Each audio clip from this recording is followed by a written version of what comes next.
This podcast is made possible by Utah Humanities as part of the Utah Center of the Book's annual Utah Humanities Book Festival. We aim to highlight authors and writers that will be coming to the Utah Humanities Book Festival and beyond. My name is Kase Johnston, manager for the Utah Center for the Book, and the author of the memoir Beyond the Grip of Cranial Synostosis, 2 novels, Let the Wild Grasses Grow, and Castaway. We record this podcast on historic 25th Street in Ogden, Utah, inside the Monarch Building, produced by the Banyan Collective.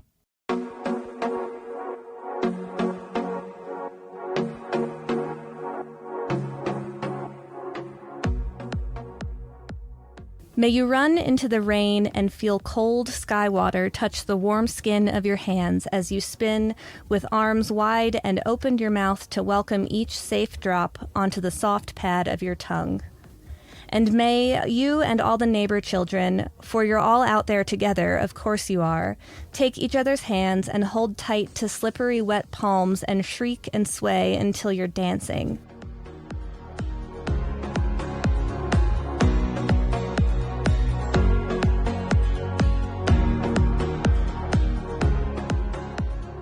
This is Kase Johnston. I'm manager for the Utah Center for the Book at Utah Humanities. Today we are recording our Check Your Shells podcast, the first one of 2025, our inaugural one. We're restructuring the podcast this year to do something a little bit different. We're going to do something literary-based for the first half hour and then move into something program-based or partner-based for the second part of the hour. We are recording on historic 25th Street in Ogden, Utah, in Banyan One. One of our partners is the Banyan Collective, who produces this. Thanks, Brandon. And today we have Emily Grubby and Jodi Graham. I forgot Jodi's name this time around. So today we're going to talk about a couple things. First off, we're going to talk about Emily's project. Emily's project. Yeah. Can we define it that way? It's just Emily's project. Sure. Yeah.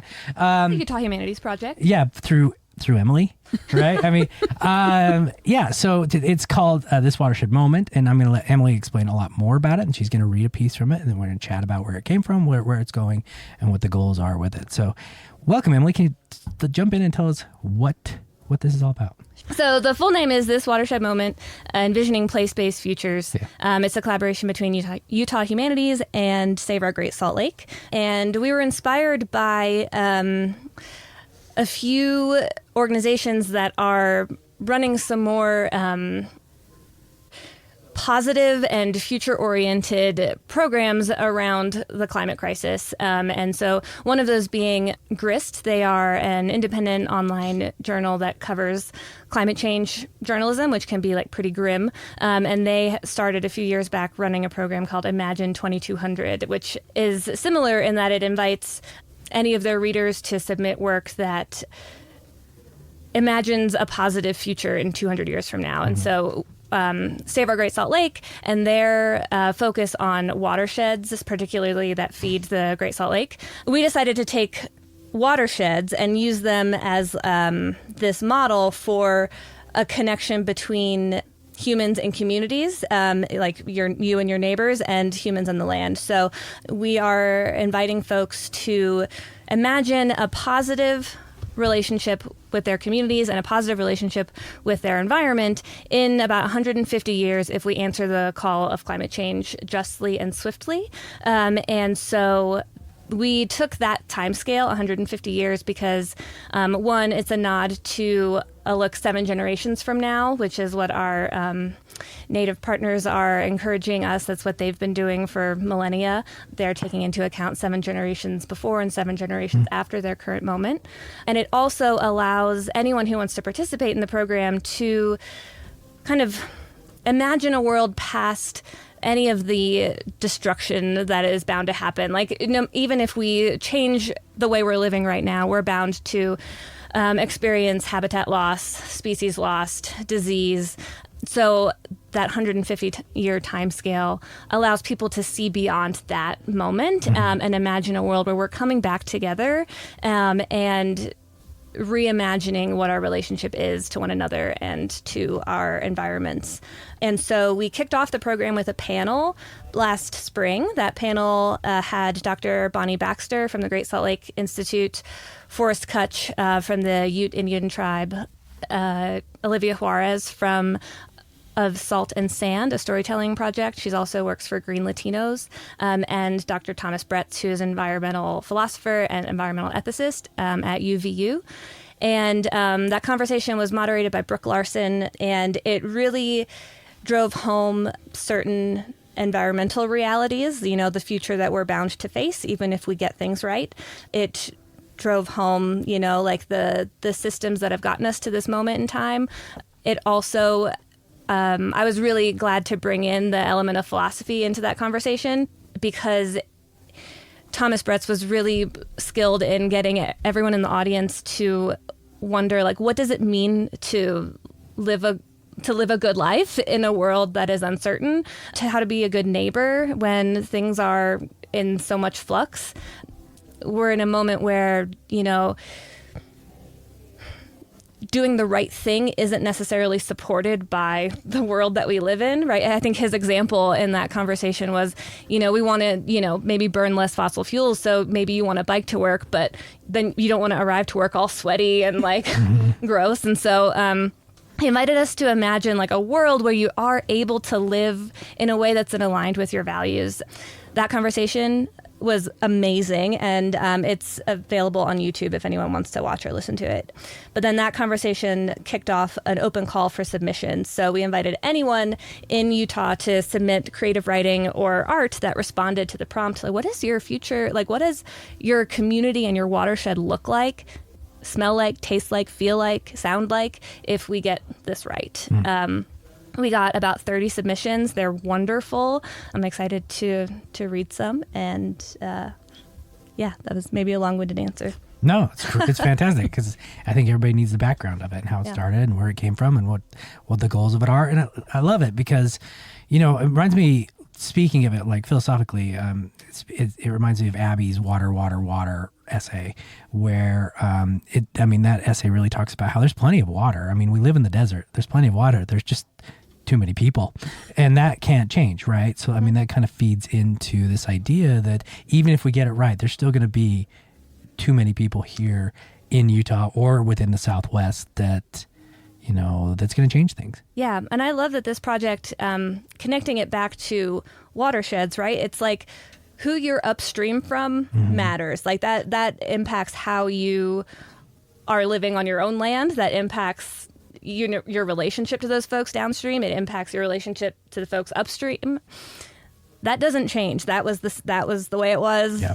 1,000 years ago, 150 years ago, that's the way it's going to be forever. So I think kind of taking it out of like the politics of overpopulation and like water resources, it's like that's a very basic fact that we can all, we all agree on that. Yeah.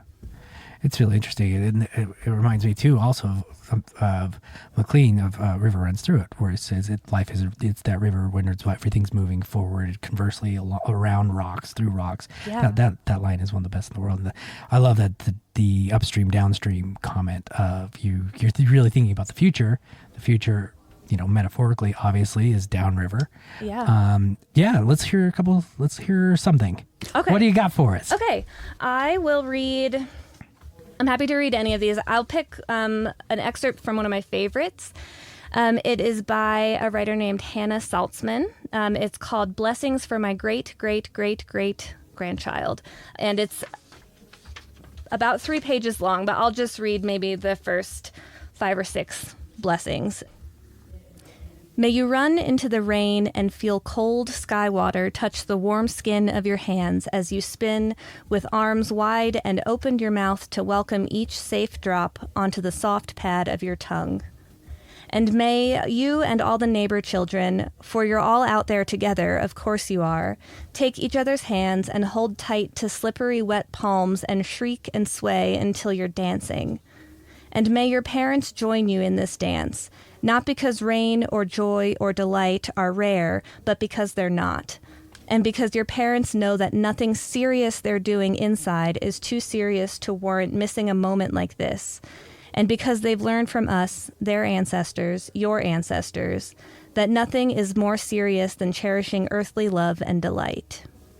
And may you dive into the ground when the rain stops and thrust your hands into the earth to gulp that smell of mountain-born soil made of clay and sand, microbes and mycelium, networks of invisible beings so woven into your culture's narrative that you've known of them since before you learned language. And may that culture, your culture, and the culture of this place you and I both call home, center on this common sense that we are all in community, that we all are rooted to each other, that hummus and humility come from one ancestral word, that this shared root also became human. Thank you. It's phenomenal. It goes on for multiple pages, but that's one example of the work submissions we've received. Yeah. What was the range? Like, what was the range of work in the sense of it's supposed to be positive stuff, right? Yeah. Yeah. What is the range of, between essays and poems and such like that when it came to people looking into the future? Like, what were the different ideas on the spectrum? Yeah, we got a range from, we got about 8 poems, about 8 pieces of prose that we're going to put in a publication that will come out later this year. So this is kind of, Hannah's is an example of it's a list more than it is like a flash fiction. Mm-hmm. We got one journal entry, a couple pieces of flash fiction, some just essays that ruminate on, what it means to call a place a certain name, how that shapes not just the way the culture thinks about that place, but the actual geography of the place. They're really wonderful. They range from the Great Salt Lake to the Jordan River to the Green River, Moab. There are a lot that are that are painting a picture of like a beautiful future. Mm-hmm. And there are many that dance with the idea that we can still be joyful in a world that's experiencing a lot of grief. Mm. So not all of them are like bright and shiny, everyone's happy. Right. There's one where our main character works at a water processing plant that's turning urine into drinkable water in Moab because it rains so infrequently. And that's pretty grim, but at the end of his flash fiction piece, it starts to rain and people are dancing. And the best pieces, I think, hold that tension between a community that's reeling from a lot of loss and a community that's still coming together and finding comfort and joy in simple things and in each other. Yeah, that sounds like a really great range. Yeah. I guess, when you read these, so some are going to be published. How's that work? Yeah, we are going to put selections together in a publication that will come out later this year, poems and pretty much any of the submissions that responded to the prompt will wind up in this publication. There were a few that we received that didn't necessarily respond to this prompt. Some that are really great writing, but just, belong to a different collection. Sure. Yeah. Did you write anything? I did not. I'll help craft the introduction. Oh, okay. That'll be good. That'll be it'll be wonderful. Wonderful introduction. Like an essay, right? Yeah. No, good. Yeah, I'm working with, it's Chandler Rosenberg at Save Our Great Salt Lake, and then Brooke Larson is our lead editor on this project. We're also bringing in Lisa Bickmore, who's the Utah Poet Laureate, to help offer some feedback on the poems that we received. Oh, good. Yeah. Well, Lisa's difficult to work with, so it should be rough. I'm just kidding. She's wonderful. She's wonderful. I know. She's really, really great. Lisa, if you ever hear this, I'm just joking. You're fabulous. It's a joke because it's so wrong. Yeah, cool. And so when this came to you, did it start from the conference, or did the submissions and the publication come afterwards? Like, does that make sense? So the idea for the submissions came first. Okay. I was inspired, like I was saying earlier, about, from that GRIST program called Imagine 2200, also inspired by a book called Octavia's Brood, which is edited by Adrienne Marie Brown and Walida Imarisha. It's science fiction stories for social justice. I'm a nerd for science fiction and for speculative fiction. I think it's really powerful. Lucille Clifton wrote or said that you cannot create what you cannot imagine. And so the idea really was to inspire your neighbors, like people who live in Utah, to imagine, like, joyfully, like what does your future look like, right? Because I think it's the survey that was put out by Yale about surveying people's feelings about climate change, so many people are feeling discouraged and therefore disengaged. And oh my God, that's so easy to do when most of the rhetoric that surrounds it is like doom and gloom and you got to fight. So we wanted to bring something to the table that allows people to think about their great-great-great-great-grandchildren and a life that they would want for that person in a place that they love, right? Like Utah, no matter what, is going to get drier. It's going to get hotter. And so how do you stay here, right? Like people who live here now, many people who live here now have lived here for generations and generations and don't want to leave, and nor should they have to. So what does it mean to stay? Yeah. And so something that Olivia Juarez brought up in that panel conversation. She's from Ogden, by the way. Yes, thank you. Shout out to Ogden always. How many plugs do you get in one podcast episode? I don't know. We can try. Kase is the unofficial mayor of Ogden. Olivia Juarez brought up an excellent point in that panel conversation about the deputization of expertise. Like we shouldn't leave the work of imagining what this community should look like up to politicians or up to, which is not to say politicians are going to do a bad job. Yeah. It's just that people who have lived experience for generations in a place, they're experts. Yeah. They get to say what it's like, what living on their land, what living on this land is like, and what it should feel like. So we really wanted to put that power back in the imaginations of people who live in Utah. Yeah. Yeah, it makes so much sense. Yeah. I mean, I think you could even rephrase it to say that not only politicians have the power. Yes. Yes. Yeah, we all do, especially at the grassroots level. Especially, absolutely. I mean, if you look at any small community, they're going to make the big difference, especially when it comes to their water. I mean, we used to have this ditch when I was growing up, and it was really, really interesting because there were fights because the ditch would go. I grew up in they call it the valley, but it was like all farmland at the time, and in Lower Uinta here, right at the mouth of Weber Canyon, and they had the ditch, right, and we used to float it. It was awesome. We would just get in there and float the ditch, and that's not on point. And somebody, so I published something called Ditch Days once, an essay, and somebody wrote me and said, "Your mom let you actually play in the ditch?" I'm like, who are you? Like, who didn't play in the ditch? Like, why would she let you do that? I'm like, oh my gosh, like the ditch was. We didn't have anything else. So the point is that people, Kase is so Gen X. I know, I really am. I feel you, man. I feel you. We did stupid things too. Like we would go in the ditch and then there would be the pipes that go underneath the driveways and we would go through those pipes and they were like this big. That sounds like a dream. I wonder where my claustrophobia came from. I'm sure my brother stuck me in there once and just kind of walked away. The point is that people upstream, up ditch stream. It was a small stream, but you could see little white caps like this. And they would plug. They would plug it in the morning, and it was your duty to like plug it and then water your plants or water your fields.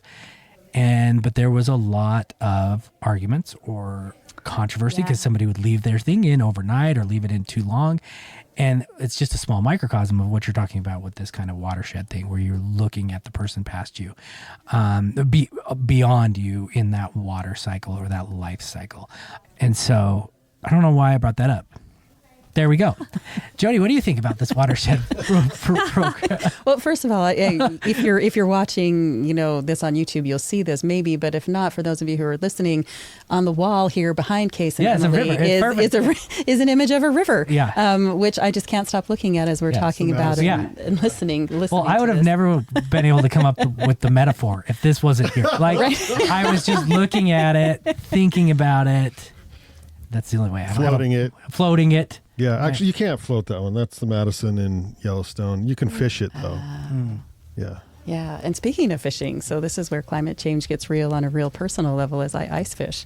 And typically in an ice fishing season, we get to go out maybe a dozen, maybe 15 times. This year we've gone out 3. Yeah. And my husband fell through the ice where? on one of those. You probably had to go a ways away, too. Yeah, we usually go to Panguitch, which is clear down, down at the far south from here. That's our favorite place to go. And they just actually posted on their social media last week that ice fishing season is officially over, and they're posting videos of boats. Oh my gosh. And so it's a little crazy. So that's a very personal and very real world demonstration of how important this is. And I love the approach that this watershed takes, where it invokes creativity, it invokes a little bit of a lot of hopefulness, but at the same time doesn't shy away from the hard questions and the critical sort of pieces of what it is we really are dealing with as Utahns in this dry state, and what that means. So I love the approach, and I can't wait to see the final publication when it's out. Yeah, it's been a long time. It's been in the making for a long time. Yeah, we conceived it about a year ago, and then we had the panel, which kicked off the call for submissions in May, and that call ran all summer. We extended it through fall semester, learning that the summer isn't the best time to put out a call for creative submissions, and I'm glad we did, because we got some really wonderful things in the fall. And so we're working now, headed towards spring and summer to hopefully publish. Yeah, that's great. What are you gonna do afterwards? Launch parties all over the place. Yeah. That's a great idea. I know somebody who put those together. Yeah. You should get it in our local book festival. We can do that. Yeah. If you'll let us. I'll talk to the guy. That's really, we'll see. He's got a spreadsheet. I don't know. It's kind of hard to get into. I hear he's pretty selective. Yeah, he may not have the budget. Yeah, and he's usually good at saying no.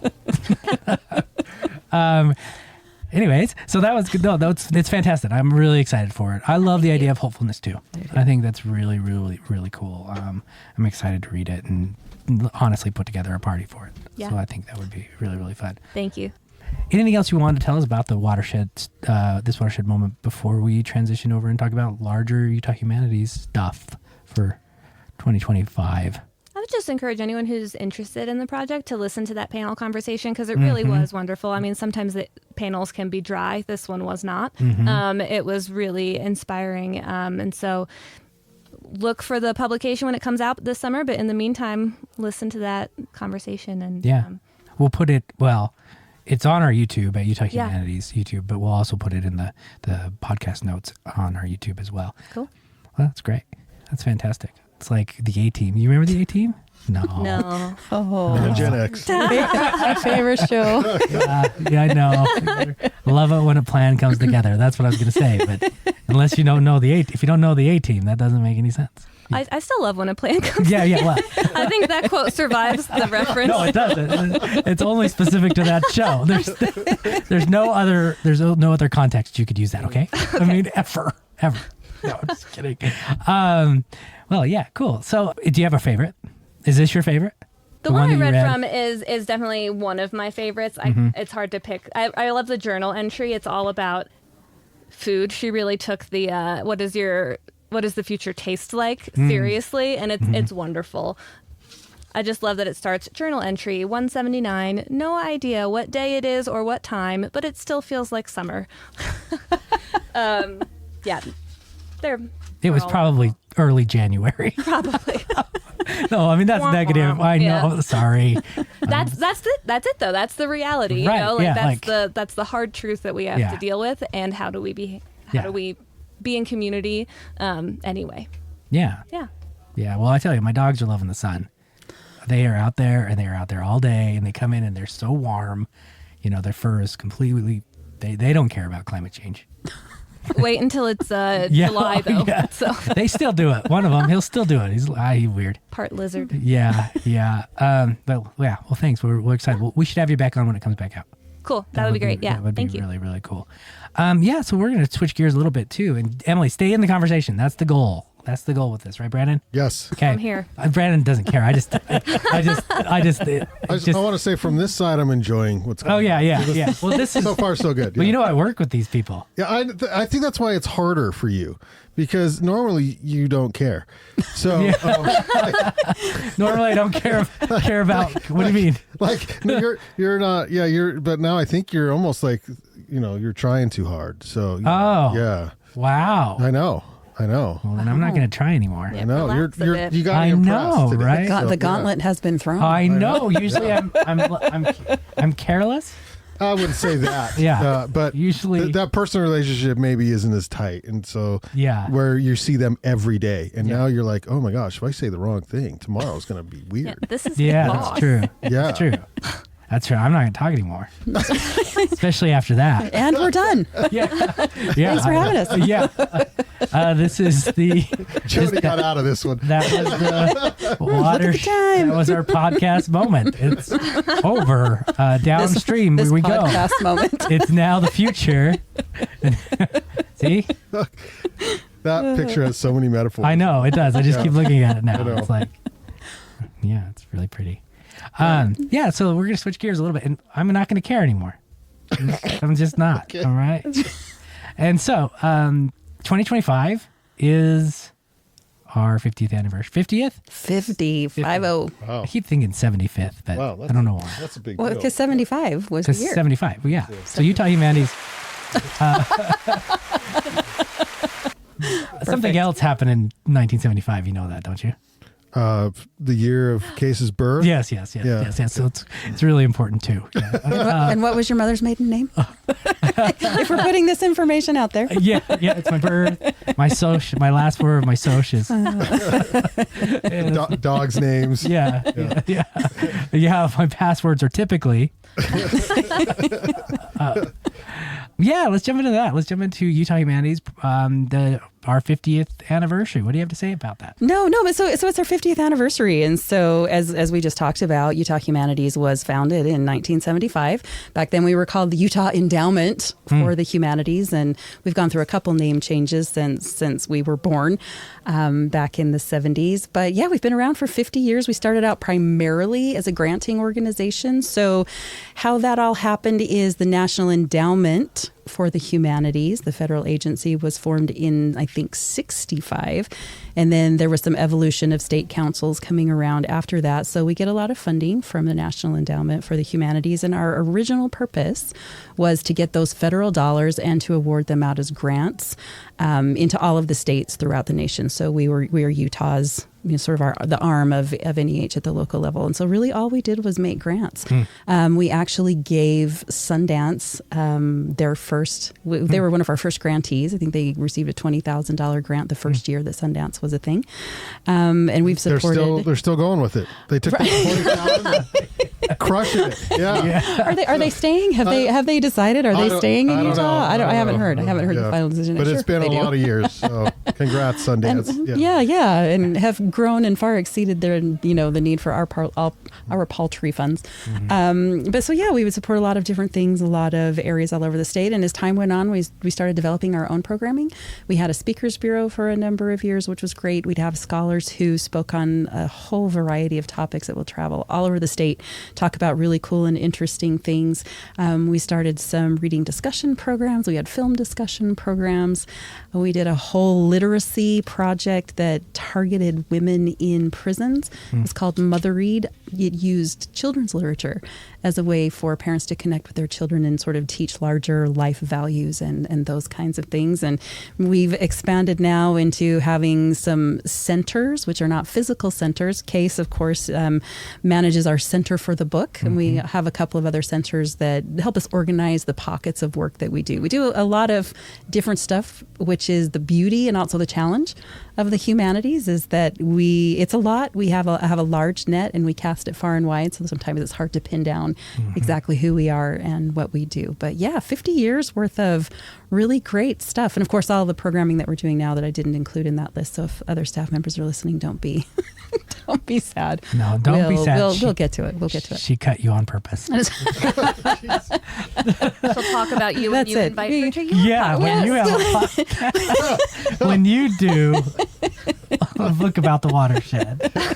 We'll talk to you about it then. Yeah.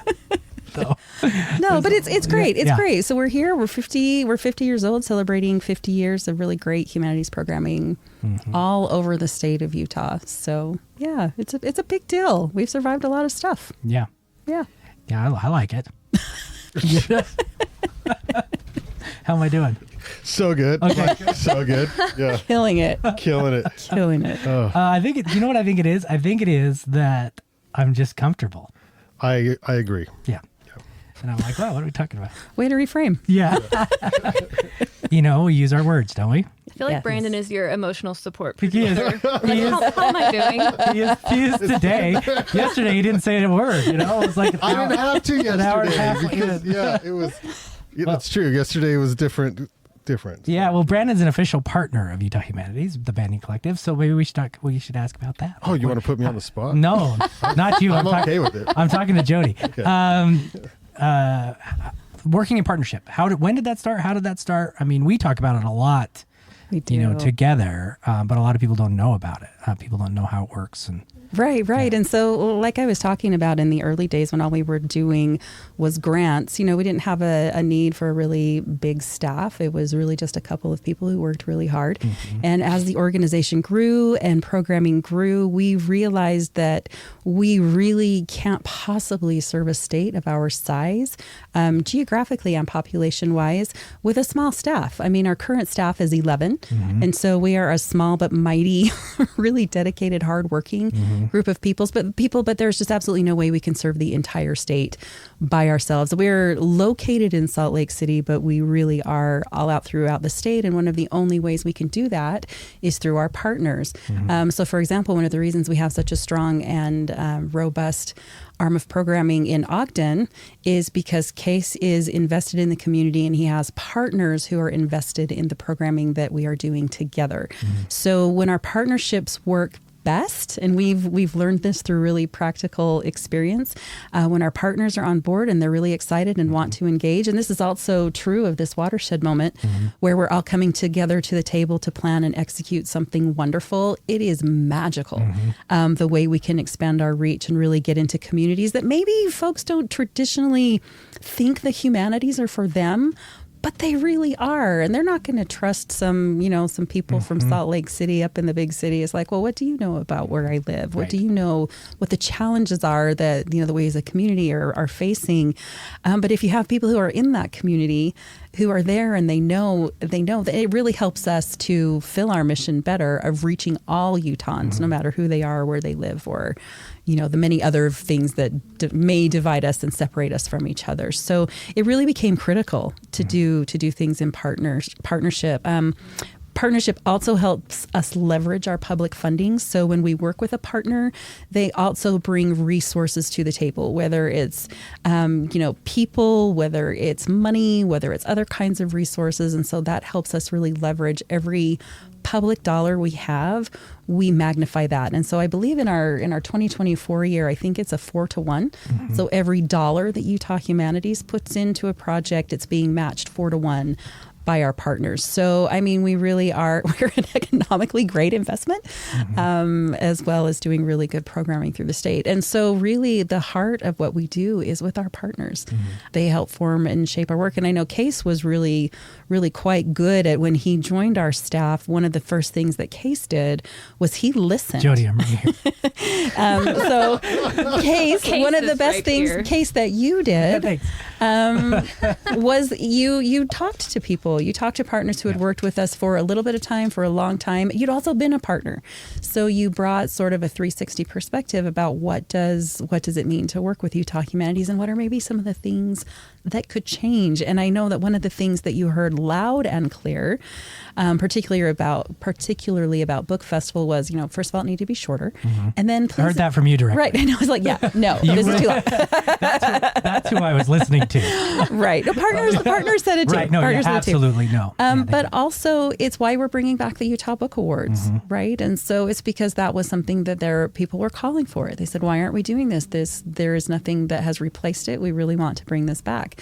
So our ability to listen to and work with our partners has been critical to the success we've had and the ability for us to do our programming. So our partners are awesome, and they are a huge range. We work with state agencies. We work with Division of Arts and Museums, the Utah Historical Society, the Division of State Libraries. But then we have really small kind of community-centered organizations that we work with as well, like under the umbrella bookstore, a small indie bookstore that, serves a really specific population that do a fantastic job, and they're a really great partner of ours. So I'm not sure if I can mention business names. I hope that's okay. Yeah, you can do anything you want. No, I can't swear. I can't swear. You said Bible swears were okay. I know, Bible swears are okay.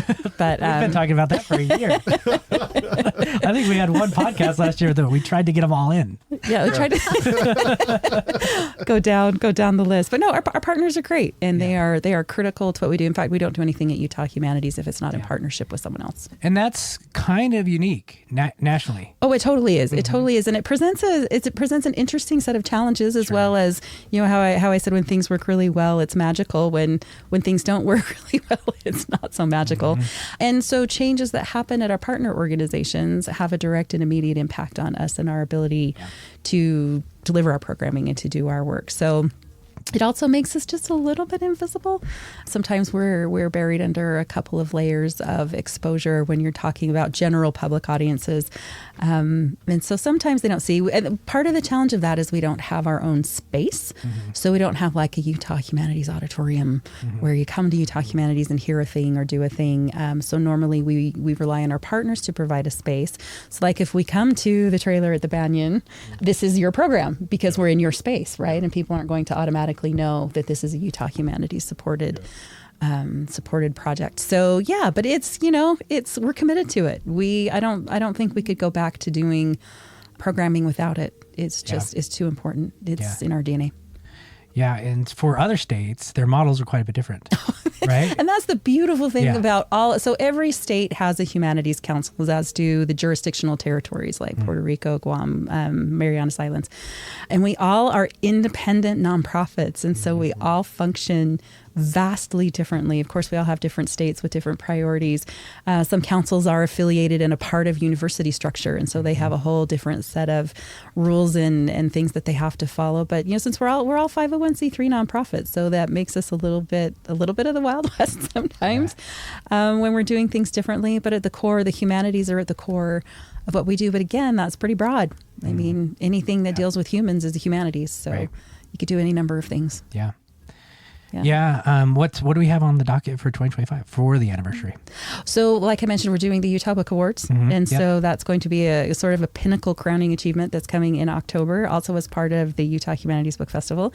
We are having a family reunion is what we are calling it in the summer, where anyone who has ever worked with us, been a part of our organization in any way, we're inviting everybody to come and connect and enjoy time together. We thought about doing a gala and realized that's not really what this group needs. This group needs just an opportunity to reconnect and revisit and talk about their experiences and the joys of working, and maybe not always the joys, I think mostly the joys of working with Utah Humanities, which would be great. And then we also did an oral history project where we interviewed 50 of our board alumni and former staff and some program partners, and really just kind of got into it about why are the humanities important to you? What is it about your experience working with the humanities, and capturing those earliest records from the few founding board members that we have left. I mean, we started losing one or two a year, and it just, that acceleration losing these people who were around when this organization was formed, we really wanted to collect their stories and make sure we had that as part of our record. And so we did that. Our collection will be housed at the Utah Historical Society, which will be fantastic. And sort of as an offshoot, but a complement to that, we're doing a public call for stories. There's a campaign that's called I Am the Humanities. And so if you have a story about the humanities that have impacted or changed your life, we want you to share it. We want you to send it to us. And so we can also share that out and just show the wide range and spectrum of how the humanities are important to people in all walks of life, in all places, and in all experiences, and what it means to you. So those are some of the cool things that we have coming up for this year specifically. Oh, yeah, it is a big year. It's a really big year. I went to a gala the other night, and they said it was black tie optional. So I had to look that up, right? And so I'm glad we're not doing a gala. And I thought, this black tie optional. And so I looked it up, and you're supposed to be pretty fancy with black tie optional. It's like, so I actually went out and bought a suit because I don't have one. That's a commitment. I know. Because my first inclination was jacket and jeans, right? Yeah. Jacket and jeans. And that's what I told Mary when I woke up that morning. And she said, no, you're going to go buy a suit. And I said, okay. And so I did. And I was the most dressed up there. It was really, I was way overdressed. See, and that's not fair. No, it's not. That's a bait and switch. It is. I felt right. So I'm glad we're not doing the gala. I'm glad we're doing the family reunion. That'll be great. Yeah. What day is that? It's the first weekend in August. Okay. Whatever that day is. If you'd have asked me a week ago, I could have told you the date. It's like August 2nd or 3rd. I can't remember. Whatever the first Saturday is. Okay. I got to put it on my calendar. It'll be nice and hot. It'll be great. Emily, put it on your calendar. It's on your calendar. It's on my calendar? Yeah. Okay. I'm pretty sure your attendance is mandatory. Well, all right. Well, Mary and Lucas can go to roller coasters. No, they are invited. Oh, we hope they come. Oh, that'd be great. This is a family. This is a family thing. Family. Brandon, you're invited. She said anyone partners. Come on. I know. Come on in. Yeah. Thank you. And I would like to say thank you for supporting local podcasting, because we started Banyan in 2010, and for about 5 or 6 years we had to tell people what a podcast was. I specifically remember that. I think, and now we're hopefully more mainstream, and so but it's been proven to be a fantastic marketing tool for a lot of small businesses and nonprofits. And so I just thank you to Utah Humanities for recognizing that and including us. I appreciate it. No, and this is a perfect example of when things work really well, they really are magical. So we are lucky and fortunate to have such a strong partner that makes us all look and sound really good and smart. Right. So thank you. Thank you for that. Except for me today. Like, we're working on Kase. Every other podcast, I'm smooth as butter. And today, obviously, Brandon has a critique. Yeah, so there's a lot going on for 50 years. Yeah. And it's really interesting, this kind of, and I think as a staff, we've talked about this invisibility part of it. How much do we want to be public facing? How much we don't want to be, or should be public facing? What programs should be? Now being part of Utah, we have our fingers in everything. It's like, oh yeah, sure. But you don't really realize that as a partner, or even as especially the general public, but how much what programming is happening at the Lake Powell Museum, or what's happening in Bluffdale or Boulder, or not the West Desert. We had 7 events in the West Desert. I know. You notice I didn't put anything there because I'm not a liar. Heritage workshops. Oh, okay. Bless that program.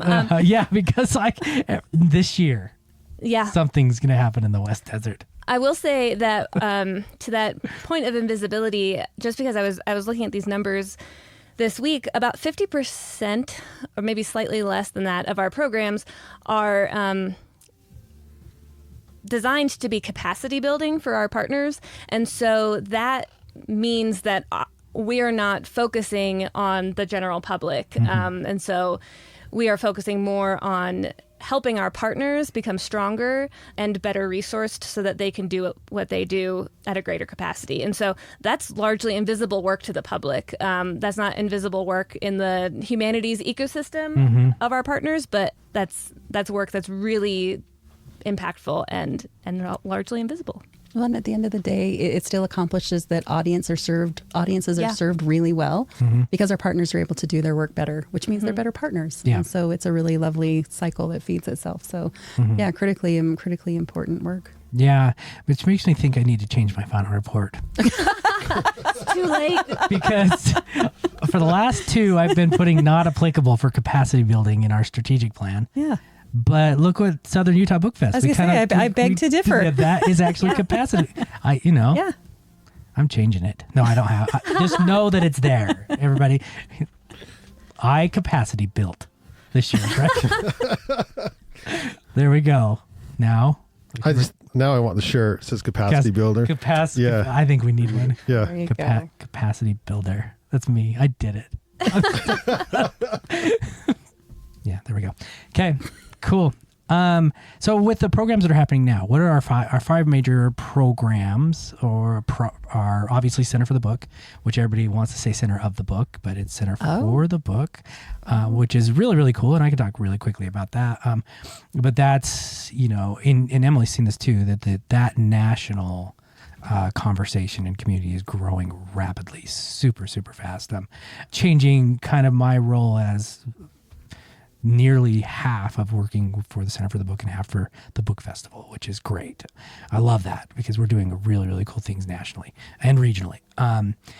There was a large discussion the other day about picking books, for our great reads. The Utah Book Awards will do that for us next year. So if anybody's listening, it's not just going to be me. It's going to be a panel of judges that picks it. I kind of want to feel good about that. But with our other program, we have, can you explain our other program managers, what they do and where they're in the community? Yeah, absolutely. So our program centers are, like you said, the Utah Center for the Book, which sort of started this idea of centers because the Utah Center for the Book is an official designation by the Library of Congress. Right. So that's what which I try to drop every right. Like I dropped we're part of the Library of Congress. I said, Yeah. And sort of, so in the same kind of, I feel like all of our program centers have that sort of national component that goes with it. The one I'm thinking about next is the Center for Community Heritage, which really focuses on history and partners are primarily museums, but not all museums.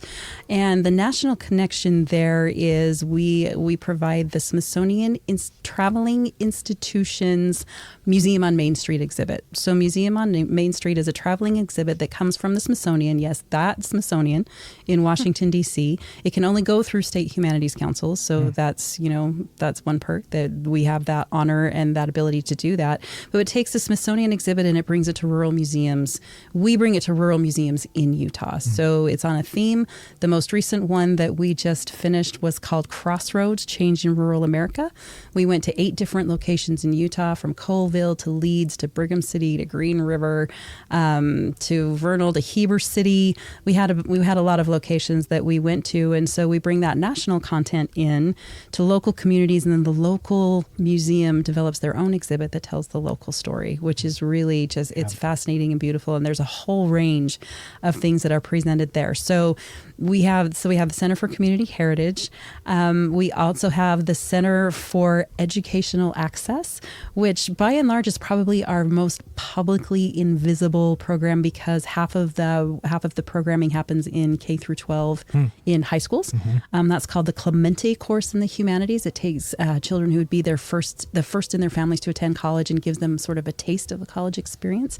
So it's part humanities course, part college excitement course, where in the high school they are taught by actual university professors who come in and for a whole year they talk about philosophy, they talk about art history, they talk about literature, and give them a chance to see what a college class is like and let them know they can do it. It gives them the competence and the confidence to succeed in college. We do sort of a similar program for out-of-school adults who never had the opportunity to attend college called Venture, that is currently running in partnership with Weber State University in Ogden. That's in Ogden. Yeah. Ogden. Hey, it's in Ogden. And it's in Ogden. Our own Amir Jackson teaches for him or did? Yeah. And it's a strong partnership with Weber State University, and the Dean of the College of Arts and Humanities there, Deborah Uman, has been just a real champion of this program. And so it's the same thing just from the adult version, but it also reduces all the barriers that adults may have to attend a class like this. We provide transportation, we provide childcare, we provide food, so that they can come and they really can focus and try to learn. And also some leadership training happens in both of those courses where they just learn to find their voice, and how to speak, if they need to. And then we have the Center for Local Initiatives, which is where our grants live. We are a grant making organization still. So if you need money for a humanities project, we are a source for that. I think we're the only ones that grant specifically for humanities. We get confused with the arts sometimes. We're adjacent, but we're not the same thing. And also a program called Community Conversations, where we take difficult topics and address them through a humanities lens and try to get people to talk to each other civilly and still and respectfully, and see each other as humans at the end of the day. So that's a great one. Who's left? We've got Special Projects. The Wild West. Which Emily, which in some instances is a catch-all for a bunch of other things that we do and that we're involved in, but also being able to jump on sort of current, in the moment, really important issues, like Emily is tackling so well with This Watershed Moment. So yeah, those are sort of our program centers. So these broad categories of literature, of history and heritage, of education, of grassroots humanities programming. Did I forget one? No. I don't think I got them all. Yeah, I hope I don't forget one. No. I would be in really big trouble. So yeah, it's great. It's a great way for us to sort of organize our work. But we have all kinds of stuff that we're interested in, that we're doing and exploring and working with all kinds of different people. Yeah. So it's good. Yeah, like I said, we're everywhere. We just are. don't know, We're like the water. We're the water that flows through the cracks. I know. Do you know this reference, Emily? I'm sorry. The savoir faire is everywhere. Do you remember that? Do you remember that? No. Brandon? Is this a Gen X No, thing? this one. Is this the A-team? No. So, It's not the It's A-team. the B team. Obviously, I'm on the B team today. Thanks, Brandon. savoir faire is everywhere. Everywhere? Yeah, it's a cartoon. Faire is everywhere. It hurts my feelings if I don't get a Yeah. cultural reference I know. from you. Oh. Savoir It really faire is does. everywhere. It's from a cartoon from when we were young. What cartoon, though? I don't know. Okay. Slip in my brain. Not the A It wasn't Bugs Bunny. No, but it's No. something like that. Okay. It's like savoir faire is everywhere. He was a French sleuth. Was this a Saturday morning? Yeah. Yeah. I'll find I it. must not have been up at that time in the morning. Yeah. I think we're running right up on the hour, so which Yeah. is great. We got it? Perfect. Yeah. Cool. Thank you so much for both of you for being here. I do feel like I let my guard down a little bit. Well, I think it's good. It's not Renaissance Case. Renaissance Case kind of had to go away when we couldn't. We had to dial Renaissance back. a Yeah, little. Renaissance. Yeah. I say you could still do it, because can't you magically make things disappear? Yes. Yeah. And I have Renaissance Case was out of hand. Yeah. There'd be a lot of bleeps. Renaissance Case he was fun for a while. Tune into Bourbon Beer and Books. Bourbon beer. Yeah. Right. Yeah. But thanks so much for coming. Thanks for inviting us to Ogden. I know. I'm so glad you're here. Pleasure. Ogden's the absolute best, and it's great that you guys get to see inside of the That camper. I decorate not about Ogden. It's all It's all Yellowstone. it's all Yellowstone. Well, yeah, Brandon spends a lot of time in Yellowstone. Yeah. But Yellowstone the park, not Yellowstone the TV show. Right. Just want to make that Facts, clarification. yes. Just want to make that distinction. It's true. Yeah. People Thanks. have their different opinions about that Yes, show. they do. Yeah. Well, thank you so much, Emily. Jodi, thanks for coming. Thanks for Brandon. working with me every day. It's a pleasure. Yeah. It's a pleasure. And this is Check Yourselves. Sweet. I know,